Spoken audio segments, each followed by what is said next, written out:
Now, it might be a little early in the season to glamp, but it's never too soon to prep for your next glamping trip. Can you please stop saying glamping? No, I cannot, because today at American Express Studios, we're coming to you with a few culinary shortcuts in order to make you a hero at your next, wait for it, glamping trip. First up, cured meats and hard cheeses. Their low moisture content means they can go a couple days without refrigeration. Nothing like charcuterie on a camping trail.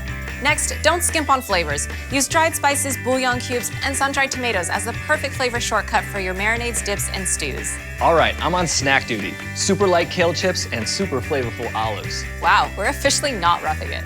Okay, time for the speed round. Fancy granola, dark chocolate, wasabi peas, shiitake mushrooms, and of course, sriracha. Yep, suddenly that journey into the wilderness doesn't seem so rustic after all. But you know what it does feel like? Don't even say it. Glamping. What's the most delicious meal you've eaten on a camping trip? Tell us in the comments.